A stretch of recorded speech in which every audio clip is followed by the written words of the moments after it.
Hello, dear viewers. Welcome to this edition of the news. My name is Sarashin Hore. We'll begin with the headlines.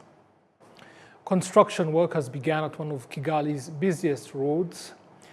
And on the international scene, extreme heat waves are expected to sweep through most of Europe in the coming days.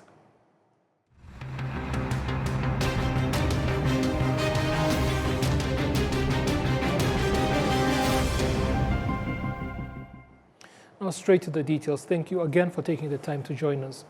Users of the main road, commonly referred to as Prince House, Chamitsingi, say they expect the road construction works that have started to help resolve the traffic congestion that is often experienced in the area.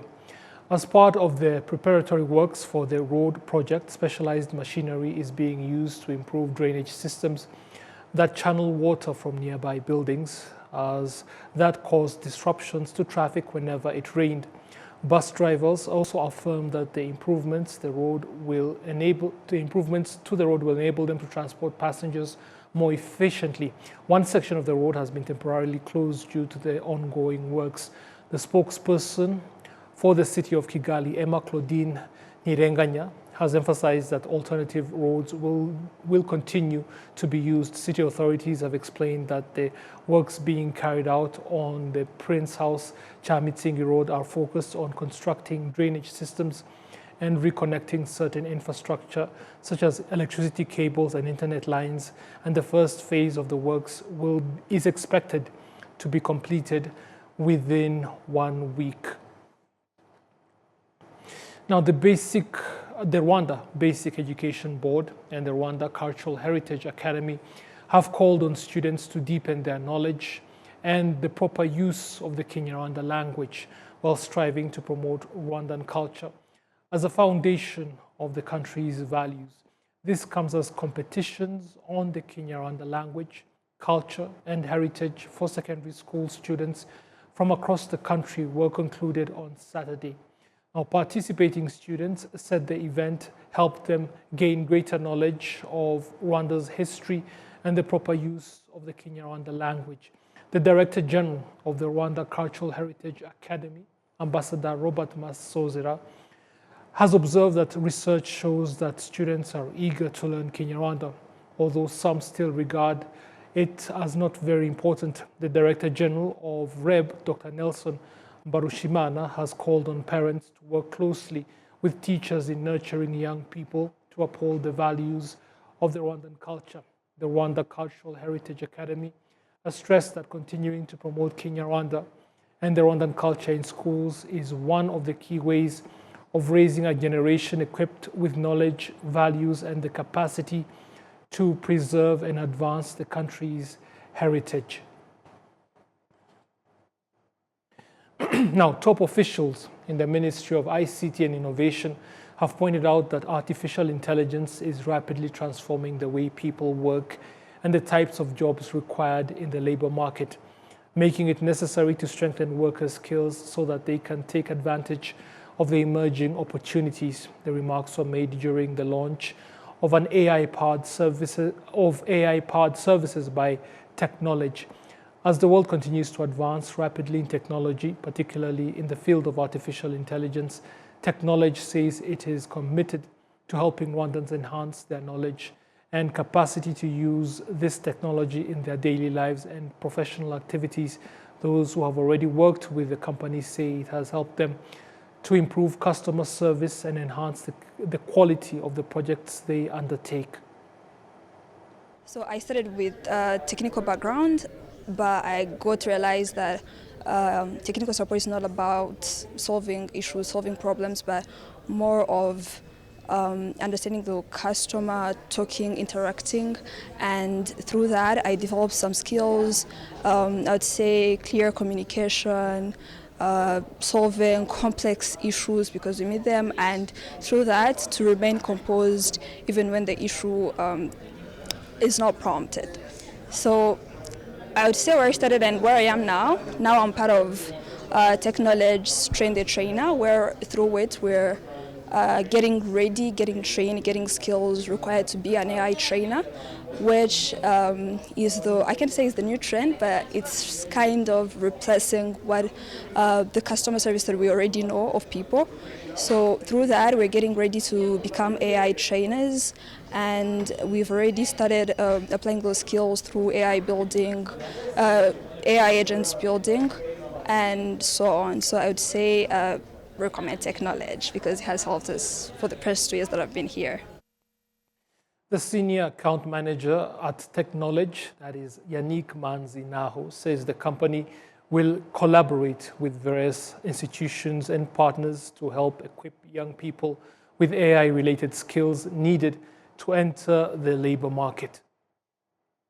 Techknowledge has been established in Rwanda since 2021, formerly known as Tech Expert. Afterwards, 2 years ago, we merged two companies, one being Scitech, another one being Elevate, to make it into Techknowledge. Now, Techknowledge goes beyond managed services from what we used to do here in Rwanda. For the past 5 years, our teams of more than 1,000 young professionals have been trained and hired by Techknowledge to support customers globally. We're talking about Microsoft, we're talking about Broadcom, we're talking about OpenText. All those are software big organizations that we've been supporting from here, our very Rwanda. The president and chief executive officer of Techknowledge, that is Eileen Alkins, states that the company's objective is to help Rwandans strengthen their technological skills and that its services align with the government vision, that is, with the government's vision. So today's event was about announcing that we are launching our cybersecurity, our AI services and our skilling academies to the Rwandan market. What we're bringing is completely in support of Rwanda's Vision 2050. So the focus on becoming a digital economy, creating a path to high income job opportunities. What we bring to the market is exactly the capability building that the country needs to support that vision. The Minister of ICT and Innovation, Paula Ingabire, has emphasized that Rwanda continues to implement strategies aimed at advancing digital skills and increasing investment in the technology sector. We can talk a little bit about what Rwanda is doing.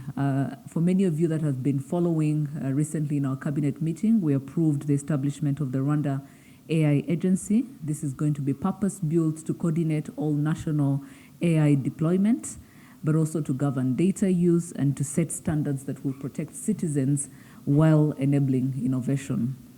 We are also investing in a governed national data sandbox because without data, there's no AI. And so those are some of the foundations that we're building so that researchers, companies can access Rwandan data and build Rwandan relevant models.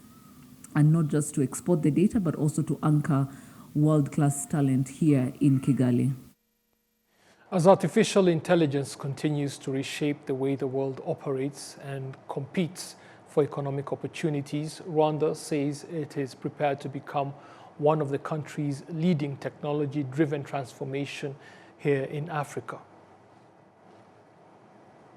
Now, education matters, and students at École Sainte-Anne de Kigali say that studying hard and receiving recognition from both their school and their parents motivates them to work even harder as they feel supported and encouraged to achieve their dreams.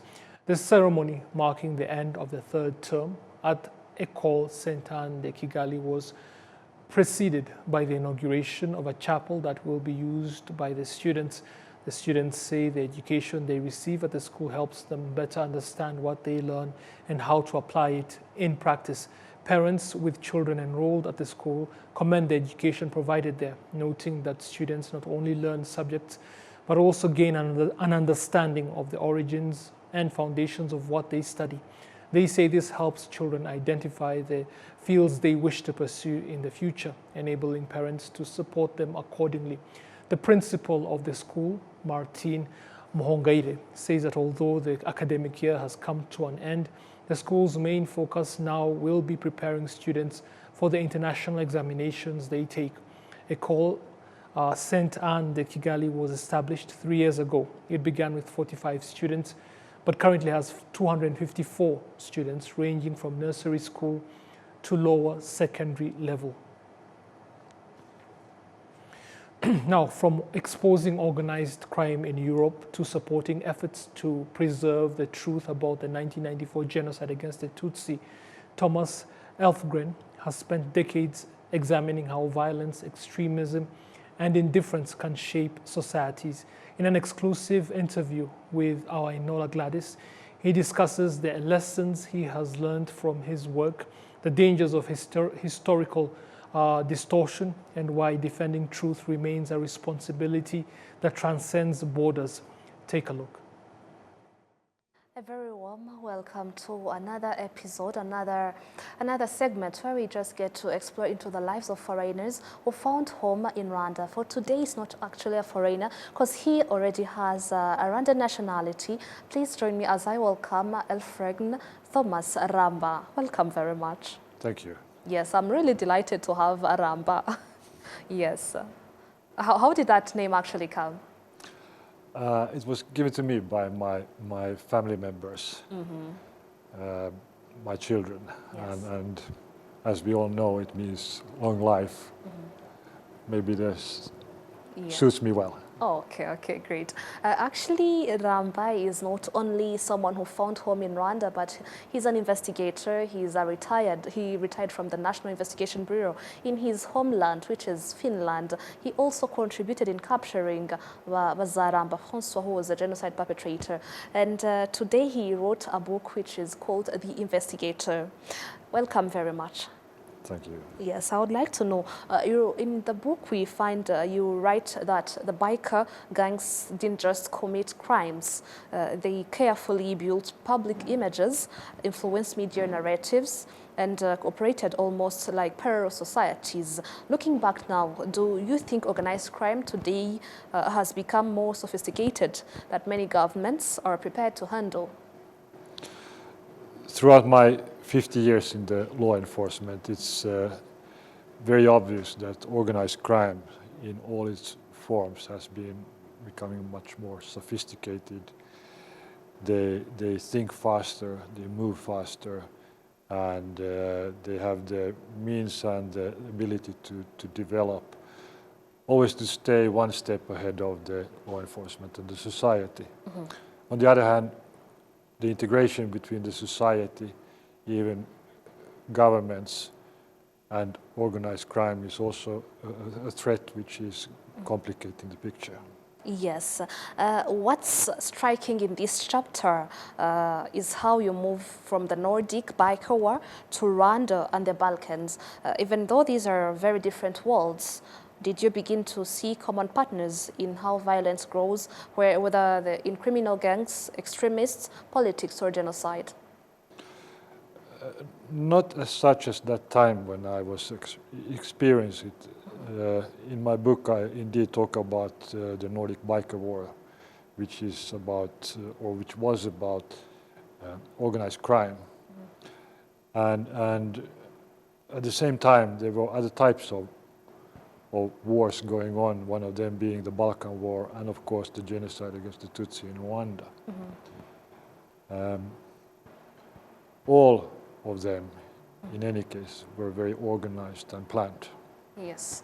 On a personal reflection, even moral courage, you make a deeply honest confession in this chapter when you say that during the genocide against the Tutsi, you initially watched the news with indifference. Why was it important for you to include such an uncomfortable truth in your book? That passage is just not only about me, but it's kind of in a true and very original form. Reflects how the world in general and individuals in particular were seeing the news from Rwanda at the time of the genocide. Yes. There were other things that were much more important for them. And even for me at the time, I was working on the war crimes in the Balkans.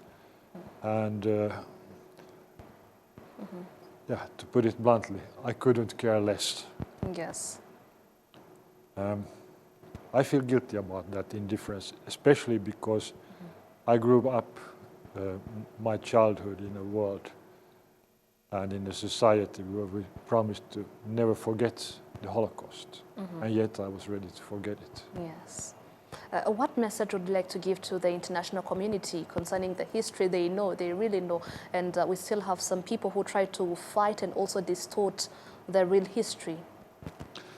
Yeah, we all have an obligation to not to forget and to talk about the history. What happened in Rwanda was a thing that affected Rwandans particularly.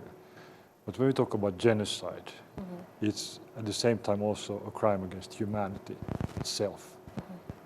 And that's why we all have, beyond the borders, a responsibility to repeat, talk about it, never forget, because otherwise, if not here, but definitely somewhere else, the history comes and bites us.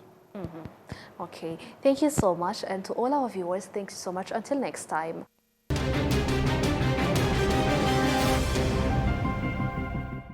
A pleasure as always that you've been able to join us for this edition. Until you see me again, it is goodbye.